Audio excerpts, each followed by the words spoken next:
오늘 이 찬송의 이 제목처럼 성부 하나님께서 우리 성광의 모든 식구들을 너는 내 것이다 라고 말씀하고 있는 줄로 믿습니다.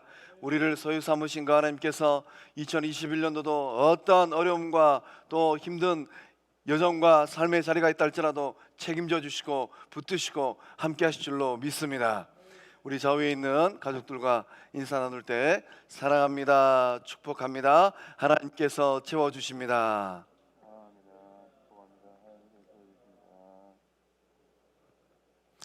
오늘 말씀의 제목이 빈 그릇을 채우시는 하나님입니다. 우리를 소유 삼으신 그 하나님께서 우리 성광의 모든 식구들을 사랑하셔서 그 인생의 그릇들을 다 채워주시는 놀라운 역사가 오늘 말씀 붙들고 기도하고 소망하며 나아갈 때 이루어지는 역사가 일어날 줄로 믿습니다. 우리가 인생을 곰곰이 보면 우리의 삶의 자리에도 빈 그릇들이 참 많이 있습니다. 때로는 우리의 마음이 공허할 때도 있습니다. 이 마음이 성령의 능력으로, 말씀의 능력으로, 하나님께 주시는 소망으로 꽉 차야 되는데 그러하지 못할 때도 있습니다. 소망하고 간구하고 바라보면서 나아갈 때 전능하신 하나님께서 채워주시는 은혜와 능력이 오늘 이 하루 가운데 충만하게 임하게 될 줄로 믿습니다. 또 우리의 삶의 자리를 보면 우리의 삶의 자리에서도 빈 그릇들이 많이 있을 때가 있어요. 내 통장에 좀 넉넉하게 있어야 되는데 이리 빠져나가고 저리 빠져나가고 이 사람이 가져가고 저 사람이 가져가고 그러다 보면 우리 통장에 잔고가 많지 않을 때도 있습니다. 때로는 마이너스가 날 때도 있어요. 그러나 오늘 이 말씀 붙들고 능하신 하나님, 내 삶을 채워주시는 그 하나님을 소망하며 나아갈 때 2021년도를 통하여서 넉넉하게 채워주시는 놀라운 은혜가 우리 성광의 모든 식구들 그 삶의 자리 가운데 충만하게 임할 줄로 믿습니다. 빈 그릇을 채워주시는 하나님은 어떤 분입니까? 우리 2절의 말씀을 함께 읽어보겠습니다. 엘리사가 그에게 이르되 내가 너를 위하여 어떻게 하랴? 내 집에 무엇이 있는지 내게 말하라. 그가 이르되 계집종의 집에 기름 한 그릇 외에는 아무것도 없나이다 하니. 아멘. 본문의 말씀의 자리에 등장하는 이 여인은 그 생활고를 말로 다 표현할 수 없을 만큼 어려운 지경 가운데 놓여 있습니다. 이 여인이 이 가정의 이 어려움, 가정의 위기를 극복하기 위한 몸부림을 치고 있는 것입니다. 빚을 해결하지 못하면은 이제 이 두 아들은 종으로 보내야만 합니다. 남편 없이 세상을 홀로 살아가는 것도 힘들고 어려운 일입니다. 그런데 이 생명 같은 두 아들을 보내야만 하는 이 현실 앞에 이 어머니의 마음을 어떻게 말로 다 표현할 수 있겠습니까? 말로 다 하지 못할 어려움과 고통, 그것이 바로 본문에 등장하는 선지생도의 아내의 인생살이입니다. 빚 문제까지 있어서 아이들과 생이별을 해야 될 지경, 엎친 데 덮친 격입니다.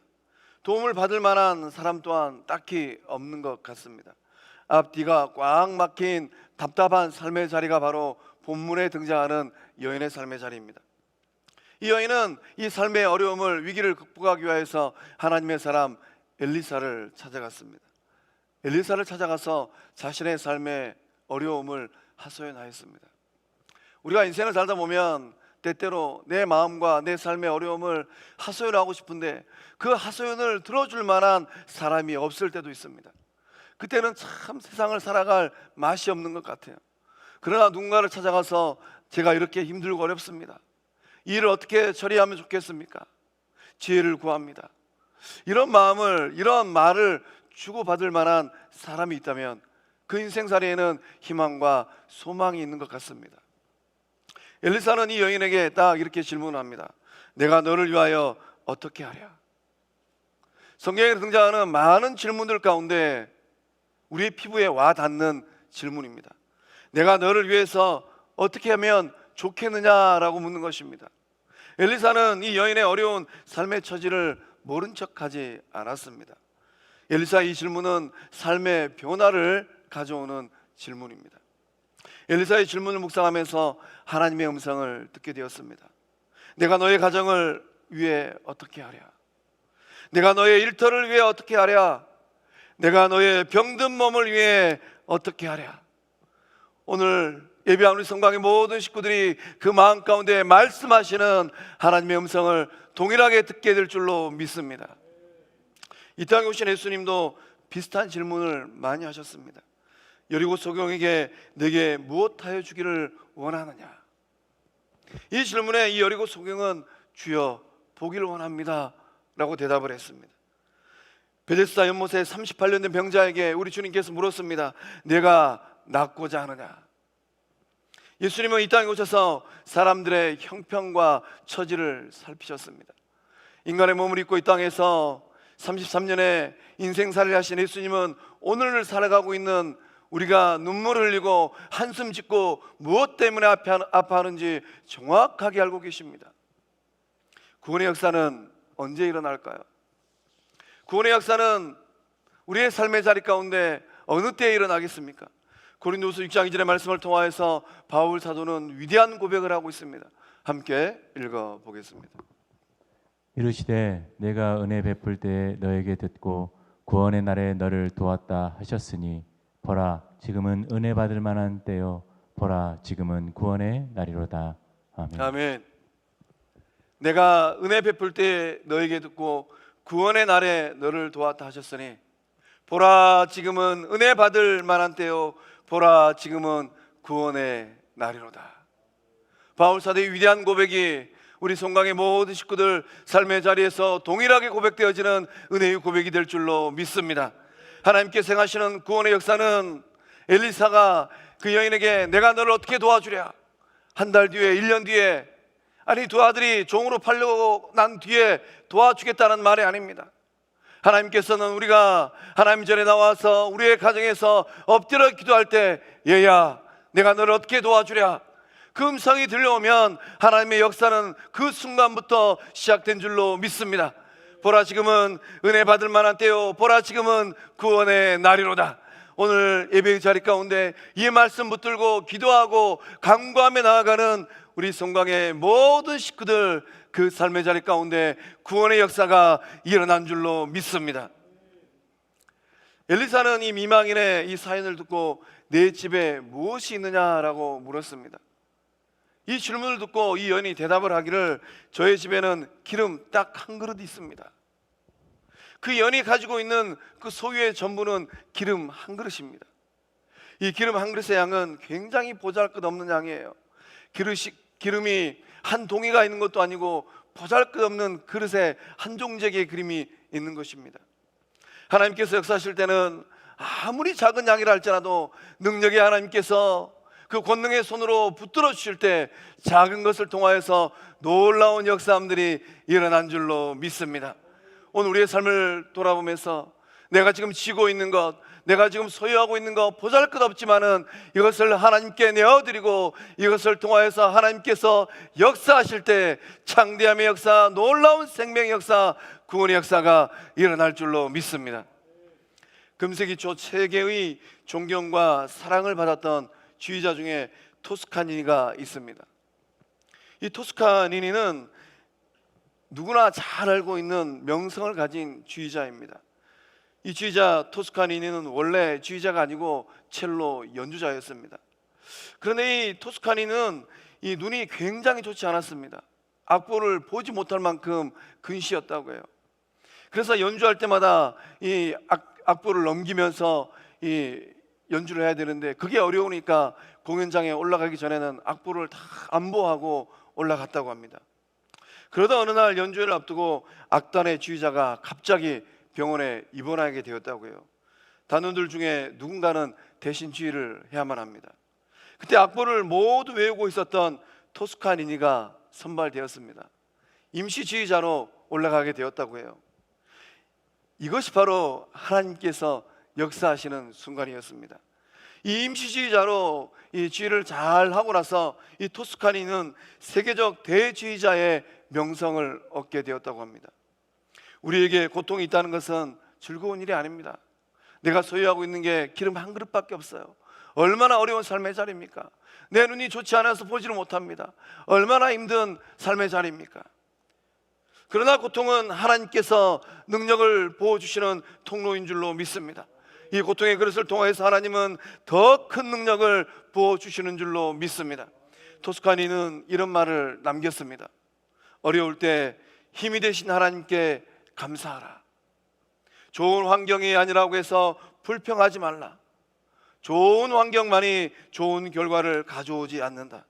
하나님께서는 우리가 어려울 때일수록 우리에게 가까이 오셔서 우리를 보호해 주시고 힘이 되어 주신다. 과부가 손에 쥐긴 것은 기껏해야 기름 한 그릇입니다. 말로 다 하지 못할 고통의 삶이었습니다. 그 작은 기름을 부었을 때 기적이 일어난 줄로 믿습니다. 사랑하는 성광의 성도 여러분, 여러분이 가지고 있는 보잘것없는 능력이라 할지라도 그 능력을 믿음으로 하나님 앞에 부으십시오. 하나님께서 역사할 때 놀라운 역사, 작은 것을 통하여서 큰 이름의 역사함들이 일어나게 될 줄로 믿습니다. 이 체험의 기적이 일어나기 위해서는 어떻게 해야 되겠습니까? 우리 3절과 4절의 말씀을 함께 읽어보겠습니다. 이르되 너는 밖에 나가서 모든 이웃에게 그릇을 빌리라. 빈 그릇을 빌리되 조금 빌리지 말고 너는 내 두 아들과 함께 들어가서 문을 닫고 그 모든 그릇에 기름을 부어서 자는 대로 옮겨 놓으라 하니라. 아멘.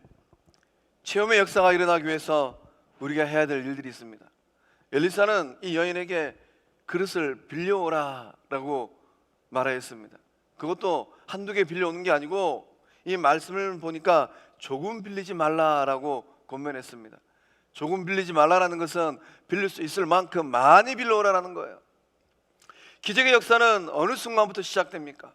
기적의 역사는 순종하는 그 순간부터 시작되는 것입니다. 엘리사는 미망인에게 문제를 해결할 수 있는 방법을 가르쳐 주었습니다. 모든 이웃에게 그릇을 빌려오라는 거예요. 이 여인이 이 집 저 집 다니면서 그릇을 빌립니다. 그릇을 빌릴 때 이 여인은 어떤 생각을 했을까요? 엘리사의 말대로 빈 그릇에 기름이 채워질까? 채워진다면 몇 개의 그릇에 채워질 수 있을까? 어쩌면 이런 생각을 하고 이 집 저 집 다니면서 그릇을 빌렸을 것 같습니다. 대체 그릇을 빌리려면 몇 개를 빌려야 될까요? 엘리사는 조금 빌리지 말라, 많이 빌려오라고 권면하였습니다. 빌릴 수 있을 만큼 빌리라는 거예요. 이것은 누구의 일입니까? 엘리사의 일이 아니고 과부의 일입니다. 기적의 첫 발은 순종으로부터 시작되는 거예요. 이 여인이 엘리사의 이 말을 듣고 그릇을 빌려오라니 말도 안 되는 소리, 빈 그릇에 어떻게 기름이 채워진단 말입니까? 라고 생각하고 집 밖을 나가지 않았다면 본문의 역사는 일어나지 않았을 것 같습니다. 오늘을 살아가고 있는 대부분의 성도들도 하나님께서 행하시는 그 기적을 삶에서, 일터에서, 가정에서 경험하기를 소망하고 있습니다. 그런 기적을 체험하기 위해서 갖춰야 될 것이 있다면 무엇일까요? 순종의 첫 발을 내딛는 것입니다. 순종의 첫 발을 내딛는 그 순간부터 하나님께서 일하시고 하나님께서 행하시는 것입니다. 기적의 첫 발을 가로막는 것이 있다면 무엇이겠습니까? 우리의 생각들이에요. 한민적인 사고, 이성적 사고로는 납득하기 어려운 사건들이 성경에 곳곳에 기록되어 있습니다. 모세는 반석을 향하여서 물을 내라 라고 명령하였습니다. 바위가 귀가 있는 것도 아닌데 말을 알아들을 일이 전무합니다. 그럼에도 불구하고 모세는 바위를 향하여서 물을 내라 라고 명하였어요. 엘리사는 사르밧 과부에게 무례한 지시를 하였습니다. 자신을 위해 마지막 남은 가루와 기름으로 떡을 만들어 오라라고 주문했습니다. 예수님은 제자들에게 500여를 가지고 5,000명에게 나눠주라라고 말씀하셨어요. 예수님은 베드로에게 물 위를 걸어오라라고 말씀하셨습니다. 곰곰이 생각해보고 앞뒤를 살펴보면 합리적인 사고, 이성적인 사고로는 받아들일 수가 없는 말들이에요. 신앙의 힘은 무엇입니까? 신앙의 힘은 이성적인 사고, 합리적인 사고를 뛰어넘는 것인 줄로 믿습니다. 믿음의 힘은 내 생각과 나의 사고로는 도저히 이해되지 않는 일이라 할지라도 순종하면 기적이 일어나겠구나. 이것이 바로 복된 마음이요 거룩한 믿음의 고백인 줄로 믿습니다. 성경에서 하나님께서 행하시는 이런 기적들을 체험한 사람들의 공통점이 있습니다. 이해하기 힘든 말씀을 듣고 그대로 순종하는 사람들이었습니다. 순종할 때 놀라운 이적과 기적이 일어날 줄로 믿습니다. 오늘 예배의 자리에서 또 말씀의 자리에서, 기도의 자리에서 생생하게 들려오는 성령님의 음성이, 이것은 아무리 생각해 보아도 내 이성과 나의 합리적인 사고로는 용납이 안 되는 말이다 라는 생각이 들 때 그 말씀을 붙드십시오. 그 말씀 붙들고 순종하고 그 말씀 붙들고 나아갈 때 빈 그릇이 채워지는 놀라운 역사들이 일어날 줄로 믿습니다. 하나님의 역사는 순종하는 그 첫 발부터 시작되는 것입니다. 두 아이 어머니가 빈 그릇을 빌리기 위해 이 집 저 집 다니면서 대문을 두들기고 녹화하는 그 순간 역사는 일어난 줄로 믿습니다. 신앙과 믿음은 사고와 생각을 뛰어넘는 줄로 믿습니다. 생각과 사고를 뛰어넘는 그 믿음을 가지고 예수님이 이 땅 가운데 오셨어요. 십자가를 바라보시고 죽음을 눈앞에 두신 예수님은 무엇을 생각했겠습니까? 인류 역사상 그 어느 누구도 죽고 나서 살아난 사람이 없어요. 그러나 예수님은 죽음의 권세를 뛰어넘는 부활의 능력을 입고 우리에게 돌아오신 줄로 믿습니다. 예수님을 믿는다는 것은 세상적인 가치관과 사고를 뛰어넘는 하나님의 능력적인 사고를 하고 생각을 하는 것인 줄로 믿습니다. 오늘 예배 자리에서 하나님을 만날 때, 우리 주님을 만날 때, 성령님을 만날 때 거룩한 생각, 놀라운 생각이 우리 마음 가운데 품어질 줄로 믿습니다. 우리에게 중요한 것은 무엇입니까? 우리에게 중요한 것은 믿음의 사이즈를 키워가는 것입니다. 2021년도 2020년도와 비하면 훨씬 더 큰 믿음의 사이즈를 소유할 줄로 믿습니다. 넉넉한 믿음을 소유하는 우리 성곽의 모든 식구들 될 줄로 믿습니다. 우리의 믿음의 그릇을 넓히는 거예요. 작년에는 믿음의 그릇이 종재기만큼 했다면 2021년도를 통하여서 그 믿음의 그릇이 넓어지고 커지는 역사가 일어날 줄로 믿습니다. 내가 생각하는 사고의 틀을 넓히고 내 머리는 도저히 이해되지 않는 말씀이라 할지라도 순종의 발걸음을 한 걸음씩 한 걸음씩 떼는 우리 성곽의 모든 식구들 다 될 줄로 믿습니다. 누가복음 5장 4절에서 5절의 말씀은 놀라운 또 말씀이 기록되어 있습니다. 우리 함께 읽어보겠습니다. 말씀을 마치시고 시몬에게 이르시되 깊은 데로 가서 그물을 내려 고기를 잡으라. 시몬이 대답하여 이르되 선생님, 우리들이 밤이 새도록 수고하였으되 잡은 것이 없지만은 말씀에 의지하여 내가 그물을 내리리이다 하고. 아멘. 믿음의 그릇이 넓어지는 것은 무엇입니까? 주님께서 말씀하신 대로 가는 거예요. 주님께서 깊은 데로 가라라고 말씀하셨습니다. 베드로는 예수님의 말씀을 듣고 그 순간 믿음의 그릇이 넓어졌습니다.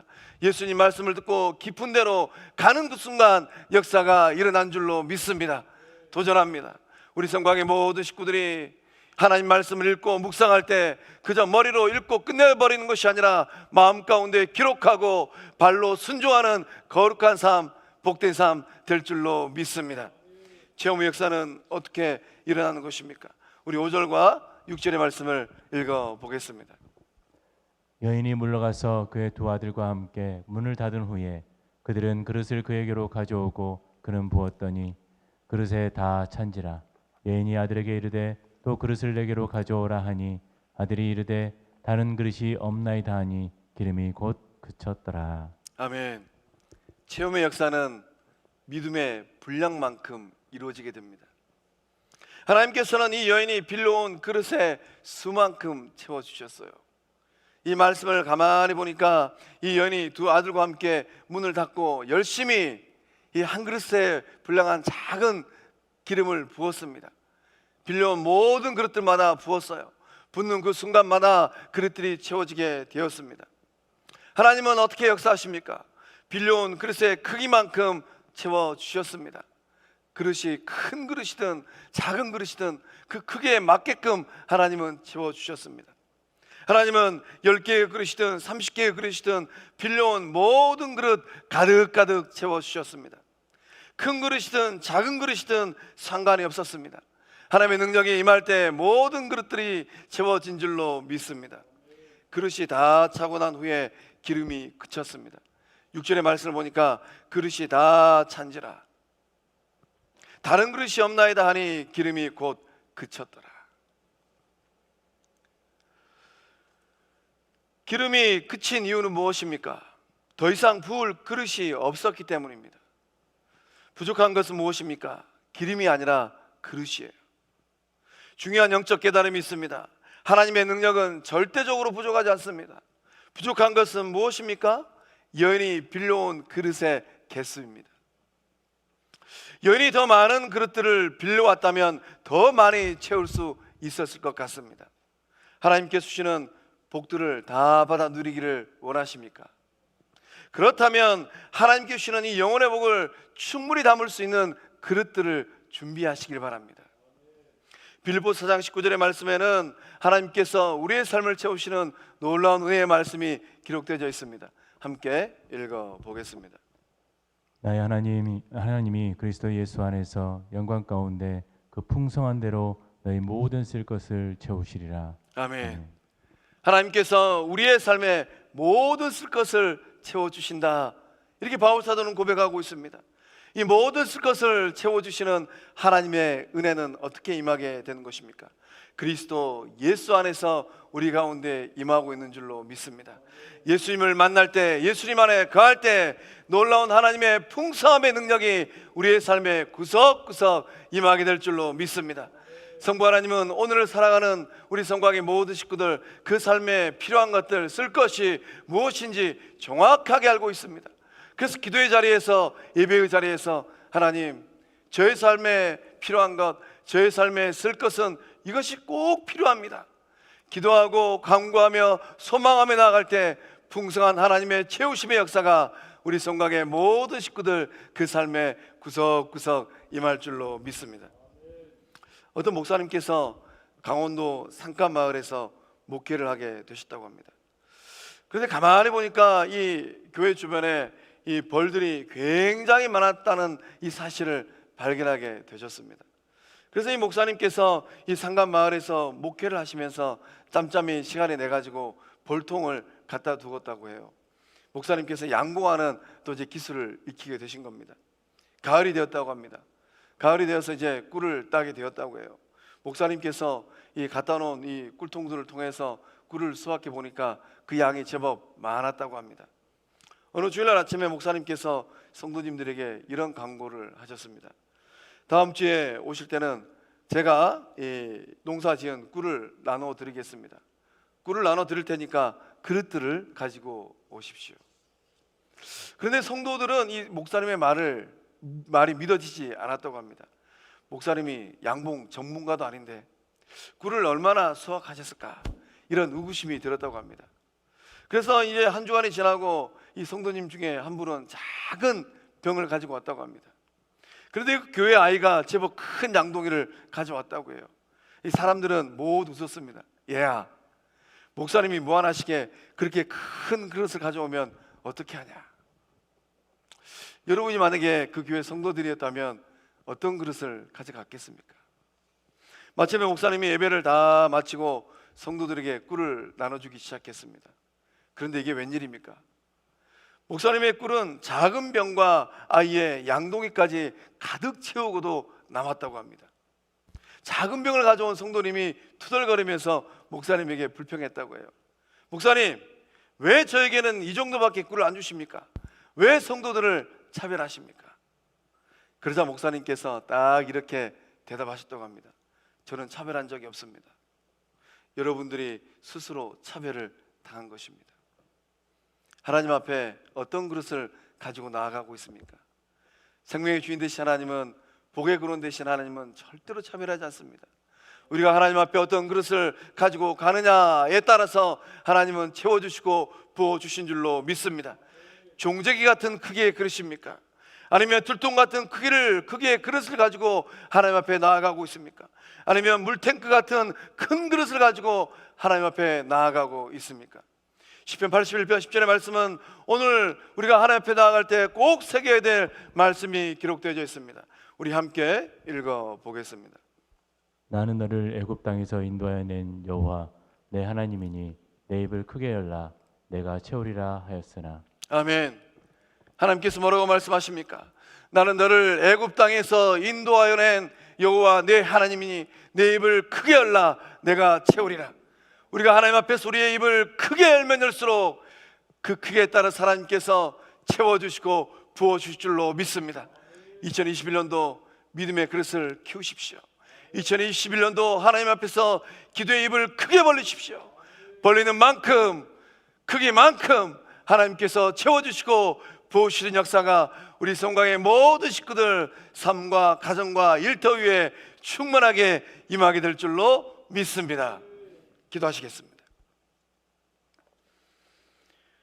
좋으신 하나님, 우리들의 삶을 채우시고 붙드시는 은혜와 사랑에 감사드립니다. 때로는 빈 그릇처럼 텅 비어 있는 마음과 삶을 보게 됩니다. 역사하시고 붙드시는 능력으로 새 생명의 윤택함을 누리게 하여 주시옵소서. 작은 것을 통하여 채워주시는 하나님의 놀라운 은혜가 임하게 하여 주시옵소서. 말씀을 의지하고 순종하는 삶이 되게 하여 주시옵소서. 믿음의 그릇이 커지게 하여 주시고 믿음의 사이즈가 커지게 하여 주시옵소서. 믿음의 눈으로 삶을 바라보게 하여 주시옵소서. 나의 모든 필요를 아시고 채워주시는 하나님 만나게 하여 주시옵소서. 그 하나님을 통하여서 아름다운 삶, 승리하는 삶, 복된 삶 되게 하심을 믿사옵고 생명의 주권자 되시는 예수님의 이름으로 감사하며 축복하고 기도하옵나이다. 아멘.